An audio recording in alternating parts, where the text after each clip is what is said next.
Escola dominical, feita pra mim, pra você. Espaço pra crescer e a Bíblia conhecer, sempre junto com você. Escola dominical, feita pra mim, pra você. Espaço pra crescer e a Bíblia conhecer, sempre junto com você. Graça e paz a todos que nos acompanham aqui no canal Palavra Viva e Fiel. Vamos para o nosso estudo de número 10, em Isaías capítulo 55, um convite alegre para a salvação, dentro da nossa revista deste trimestre do Programa de Educação Cristã Continuada. O texto áureo está em Isaías capítulo 55, versículo 1. Ah, todos vós, os que tendes sede, vinde às águas, e vós, os que não tendes dinheiro, vinde, comprai e comei. Sim, vinde e comprai, sem dinheiro e sem preço, vinho e leite. A leitura bíblica com todos está em Isaías capítulo 55, versículos 1 a 13. A verdade prática nos fala que Deus oferece salvação, perdão e uma vida abundante a todos os que o buscam e estão dispostos a seguir sua palavra. Antes de passarmos ao comentário da lição, lembre de deixar o seu like, o seu curtir aqui neste vídeo. Lembre também de compartilhar com seus amigos, parentes e irmãos em Cristo, e assim você nos ajuda a espalhar a boa semente aos corações. Isaías 55 é um capítulo repleto de esperança e misericórdia, no qual Deus convida todos a se aproximarem dele para encontrar salvação, satisfação e uma vida renovada, desfrutando da superioridade dos caminhos e pensamentos divinos. O primeiro tópico, sede e fome de salvação. O capítulo 55 de Isaías começa com um convite alegre, pleno de misericórdia. Todos vocês que têm sede, venham às águas. Vocês que não têm dinheiro, venham e comprem e se alimentem. Esse convite revela a generosidade de Deus, oferecendo gratuitamente o que é essencial para a vida física e espiritual. Primeiro item, vinde às águas. A sede é uma metáfora para o desejo profundo da alma humana, por propósito, paz e reconciliação. Assim como o corpo não sobrevive sem água, o espírito humano não encontra a verdadeira vida sem Deus. O vinho simboliza alegria e celebração, sugerindo que a vida com Deus é marcada não apenas pela sobrevivência, mas por uma alegria completa e um relacionamento pleno com Ele. Já o leite representa o alimento nutritivo, sugerindo que Deus também provê sustento para o crescimento espiritual contínuo. Então, vinho e leite, aqui nesse texto, devem ser entendidos dessa forma simbólica. No verso 2, Deus questiona por que as pessoas gastam energia com o que não as satisfaz, apontando para a futilidade, a inutilidade de buscar segurança e satisfação fora da sua presença. Aqui, Isaías enfatiza que o verdadeiro alimento, o que nutre de forma duradoura, é um presente de Deus e que Ele o oferece sem custo, como um favor de sua graça. Então aqui está mostrando que Deus é a fonte de tudo que o ser humano precisa e que Ele fornece tudo isso gratuitamente aos que quiserem. Segundo item, inclinai os vossos ouvidos e vinde a mim. Ouvi, e a vossa alma viverá, porque convosco farei uma aliança perpétua, que consiste nas fiéis misericórdias prometidas a Davi. Deus menciona uma aliança eterna nos versos seguintes, pois nos traz à memória a promessa feita a Davi de que seu reino seria eterno. Essa aliança, fundamentada na lealdade e misericórdia de Deus, é estendida a todos que vêm a Ele em obediência e fé. O exemplo de Davi, um homem que buscava a Deus, é um reflexo do tipo de relacionamento que Deus deseja estabelecer com seu povo. Davi foi um líder que reconheceu a sua dependência de Deus. Por isso, sua linhagem nos traria o Messias, Jesus Cristo, que cumpriria a promessa de um reino eterno. Ao citar Davi, Isaías indica que a promessa não é meramente terrena, mas aponta para um reino espiritual, que abrangerá todos que se voltarem para Deus. Essa aliança eterna é baseada na graça de Deus, o favor imerecido de Deus, e reflete o compromisso de Deus de restaurar a humanidade para um relacionamento pleno e contínuo com Ele. Assim, a menção a Davi é um lembrete de que a salvação está fundamentada em promessas divinas imutáveis e não nos méritos humanos. Portanto, Deus está nos dizendo que o que depender dele será feito. O problema não é aquilo que depende de Deus, o problema é o que depende do ser humano, que é falho, que é inconstante, que muitas vezes promete e não cumpre. Mas Deus está dizendo: o que depender de mim, a minha parte será feita. Terceiro item: o chamado é para todos. Eis que chamarás a uma nação que não conheces. Uma nação que nunca te conheceu correrá para junto de ti, por amor do Senhor, teu Deus, e do Santo de Israel, porque este te glorificou. Observe que o capítulo começa anunciando: todos vós, ampliando a visão do plano de Deus ao dizer que outras nações serão atraídas para Israel e revelando um plano de inclusão e universalidade da salvação. Deus promete que os povos, mesmo aqueles que antes eram desconhecidos, serão atraídos pela manifestação da glória divina em Israel. Isso implica que o relacionamento com Deus e sua graça não estão limitados a um grupo específico, mas são uma oferta a todos que desejam vir a Ele. Esse chamado universal aponta para a intenção de Deus de abençoar a humanidade inteira, como foi prometido a Abraão. Isaías antecipa a vinda de um tempo messiânico, no qual as barreiras culturais e nacionais seriam derrubadas, e o mundo inteiro teria a oportunidade de encontrar vida e esperança em Deus.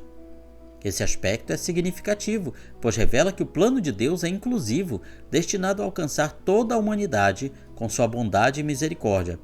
Assim, Isaías projeta uma imagem do futuro reino de Deus, onde todas as nações poderão compartilhar das suas promessas e paz.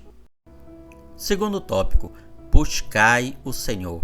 Esses preciosos versos são um chamado ao arrependimento e à comunhão com o Senhor. Primeiro item: o Senhor está perto. Buscai o Senhor enquanto se pode achar. Invocai-o enquanto está perto. Deus está acessível e próximo daqueles que clamam por Ele. Há sempre uma oportunidade para buscar a Deus, para procurar sinceramente a sua presença. O pecador deve buscar a Deus enquanto está em vigor a promessa de ouvi-lo. O tempo para se receber a salvação tem limite, pois chegará o dia em que ele não será mais achado. Segundo item: converta-se ao Senhor.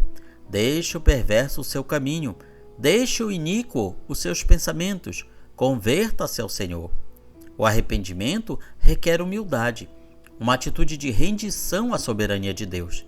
Isaías desafia o povo a abandonar seus caminhos e seus pensamentos, e após isso, submeter-se aos caminhos e pensamentos de Deus.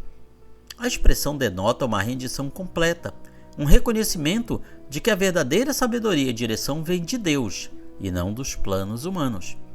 Podemos aqui fazer uma paráfrase de C.S. Lewis, escritor cristão, na sua obra Cristianismo Puro e Simples, quando ele fala que o homem sem Deus, o pecador, é como se fosse um rebelde que precisa se render. Ele precisa depor as suas armas e se submeter totalmente a Deus.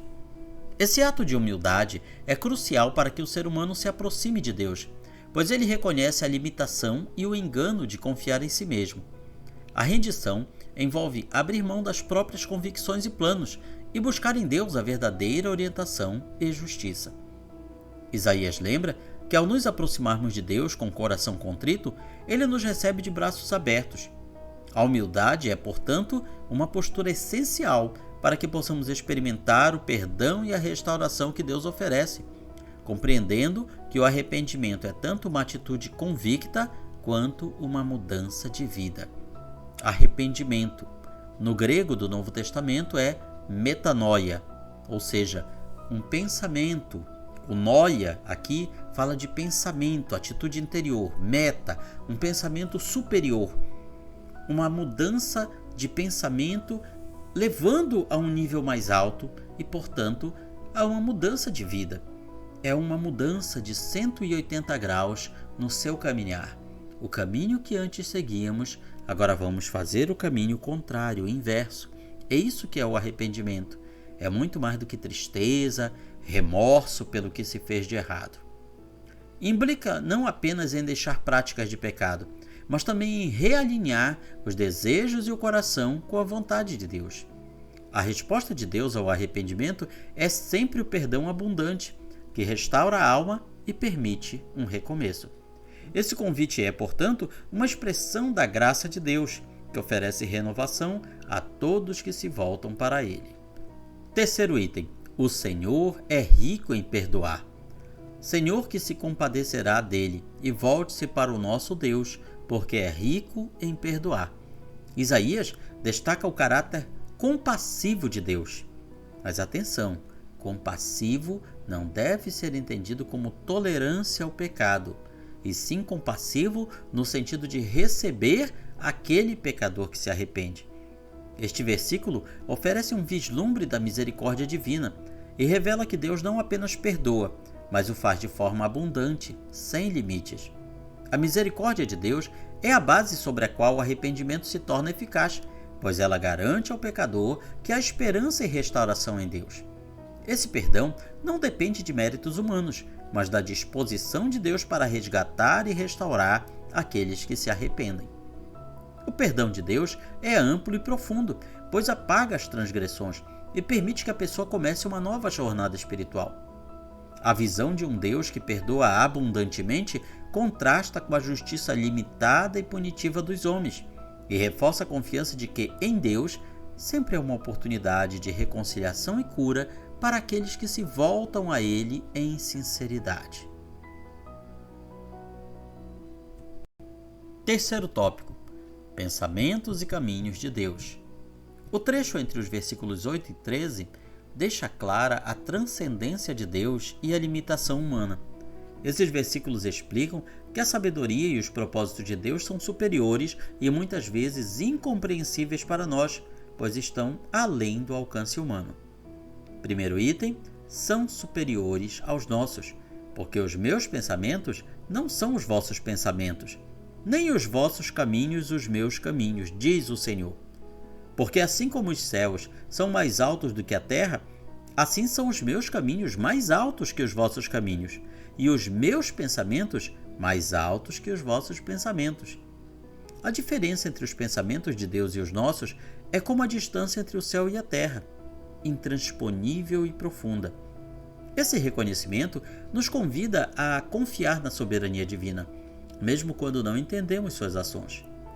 Os caminhos de Deus, muitas vezes, podem parecer misteriosos ou contrários à lógica humana, mas são sempre perfeitos, melhores e cheios de propósito. Isaías desafia o povo a abandonar a autossuficiência e a confiar que Deus, por sua onisciência eterna, sabe o que é melhor. Esse conceito não é apenas teológico, mas prático, pois inspira o crente a viver com fé e confiança, sabendo que Deus cuida de cada detalhe. Segundo item: a palavra não voltará vazia. Assim será a palavra que sair da minha boca, não voltará para mim vazia, mas fará o que me apraz e prosperará naquilo para que a designei. A palavra de Deus é semelhante à chuva, que cai sobre a terra e a faz produzir fruto. Assim como a natureza responde à água, o coração dos que creem responde à palavra de Deus segundo a eficácia desta. Isaías ilustra a fidelidade de Deus, mostrando que suas promessas nunca voltam vazias, mas sempre se cumprem de forma eficaz. Essa confiança na palavra de Deus inspira uma vida de esperança, pois sabemos que tudo que Ele prometeu acontecerá. A comparação com a chuva simboliza o caráter revigorante e renovador da palavra, que nutre e transforma. Assim, quando confiamos nas promessas de Deus, somos fortalecidos para enfrentar desafios, certos de que Ele é fiel. Devemos amar e nos alimentar da palavra de Deus, pois ela traz frutos espirituais em nossas vidas, permitindo-nos florescer em obediência e propósito. Terceiro item: saireis com alegria e paz. Saireis com alegria, e em paz sereis guiados.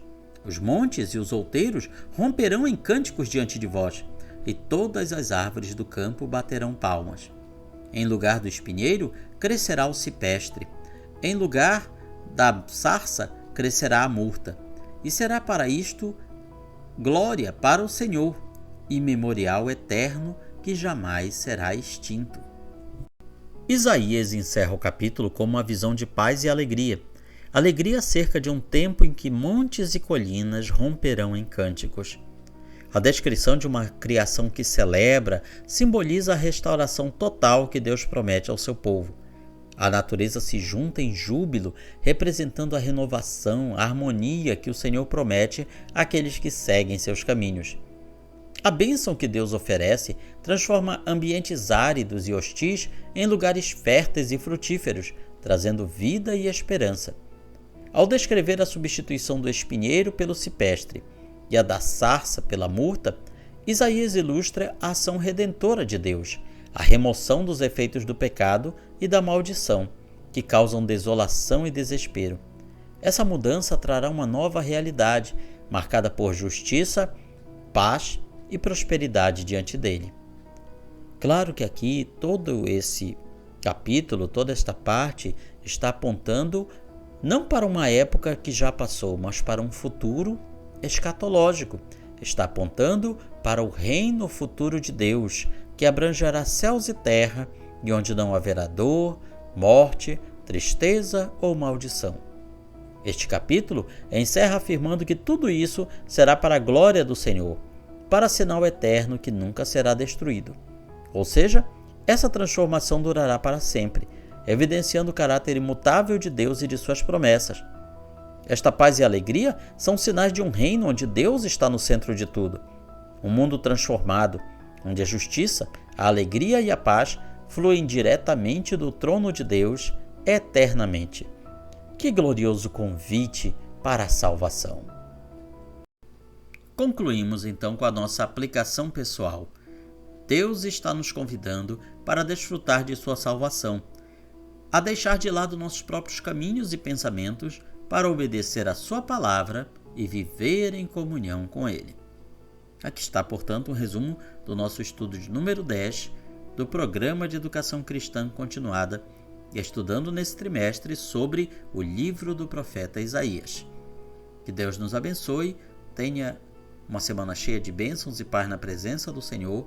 Comente, curta, compartilhe este vídeo, nos ajude a espalhar a boa semente aos corações.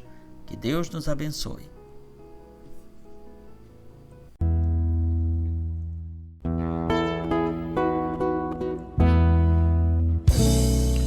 Findou-se o tempo de estudo da escola dominical. Boa lição aprendemos do nosso Pai Celestial. Despede-nos, Jesus Cristo, em tua paz e amor, e nos concede para sempre o teu celeste favor. Aos visitantes e amigos agradecemos também. Que a paz de Deus reine em todos, e até domingo que vem. E até domingo que vem. E até domingo